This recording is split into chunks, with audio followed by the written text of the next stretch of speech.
This is part two of In the Shop with Willy Demis. We had a little technical issue, and the part one will end a little abruptly, but we're back.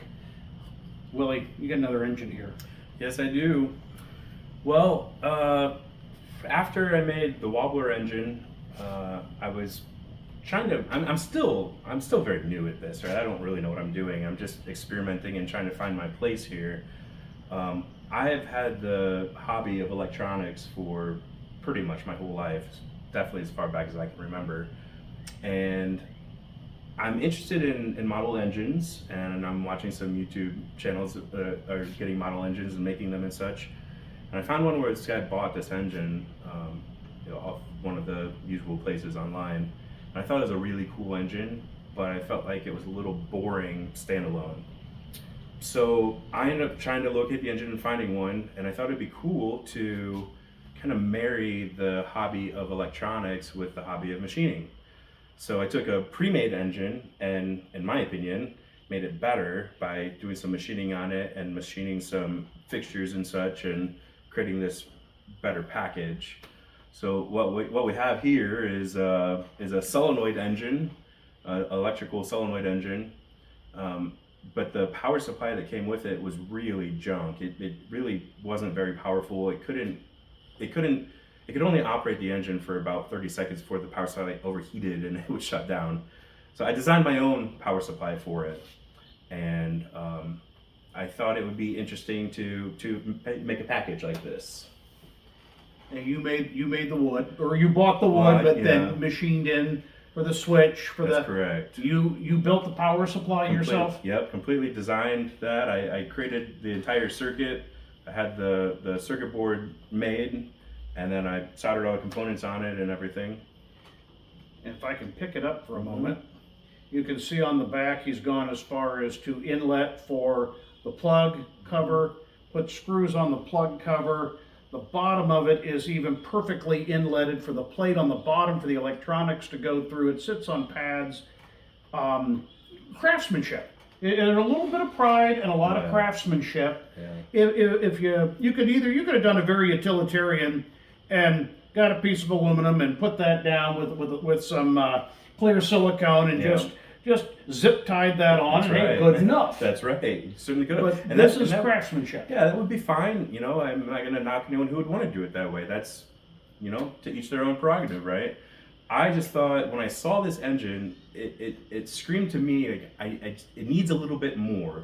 Like with just a little bit of finesse, you could make something that's really cool. And so that's what I tried to do. I tried to create a total package here that's just a little above and beyond, right? So the coolest part, in my opinion, is what I really thought when I saw this engine is I thought it'd be interesting to turn it into a hit and miss engine. It's electronically controlled, so you could certainly have something that can identify what RPM am I spinning at, and is that RPM above or below my set point, right? So if it's below your set point, then it's not spinning fast enough, you should hit. Mm-hmm. And if it's above, well then it's fine, so you should miss, right? Okay. I didn't quite get that far, but where I was going with that is it would be really cool if you could visualize that. And I thought like some kind of a bar graph would be a really neat way to visualize that. So I kind of split the difference between going like kind of crazy extreme. Maybe someday I'll do that hit and miss engine. But what I did do is I used a vintage Nixie tube bar graph display. So this is a neon gas display tube.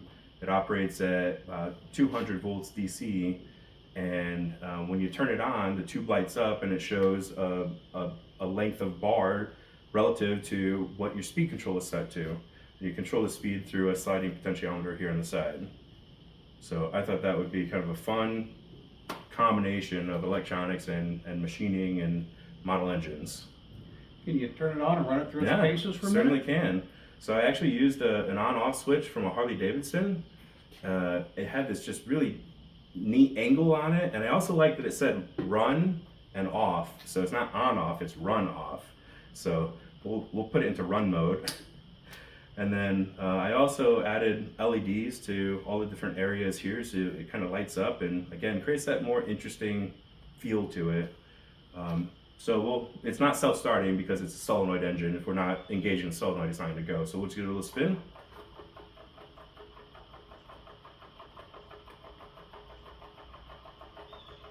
You can see the Nixie tube down here is showing the status of where we are on our speed control. I can turn it up. I'm going to go faster, and you can see the bar increases in size, or I can turn it down.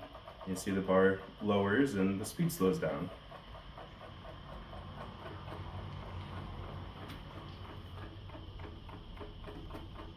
One more depth of your, you're part mad scientist I guess so. and slightly neurotic. I mean, Yeah. I'm not even sure where one comes up with half the ideas Yeah. you do.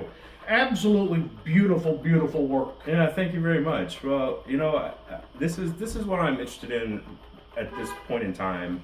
I really like the idea of electronics and machining. Right? Machining is super cool, and I think it's super fun. And it's really neat to see these machines that we create come alive through steam or electric or air or what have you. But one area that I think that machining can let's turn this off so make sure it's not too loud for folks. One area where I think that machining can be expanded on is in our control systems, right? Even on like a hit and miss engine, we have some kind of electronic igniter, right? Mm-hmm. So they're always hidden. They're always in the base, right? They're always under the base where you can't see them because they're not interesting. They're just a black box package that creates a spark. Well, why couldn't it be interesting, right? Like, why don't we ask those sorts of questions? What would it look like if we wanted to make that interesting? Mm-hmm. Maybe the circuit board would be exposed. Maybe it would be under plexiglass. I don't know. Those are the weird ideas that rattle around in my head is, how can we make this a little bit different and maybe go a little different direction on this? So that's what I've been focusing on in my machining and projects lately is trying to marry electronics with machining. And so far, this is the result. Absolutely fascinating. Thank you. There is, if you go to the gallery that has my shorts in it, there is some shorts of this engine running. I'm going to shoot some video of the other engines. Willie, it's been a pleasure to have you in my shop today. Thank you very much. Yeah, thanks for letting me share, and it's been a joy. Absolutely. You're welcome in our shop anytime, Willie. Thank you. Anytime. I'm Aaron Kohler. This has been In the Shop. If you like the content you're getting, please like and subscribe. Thank you very much.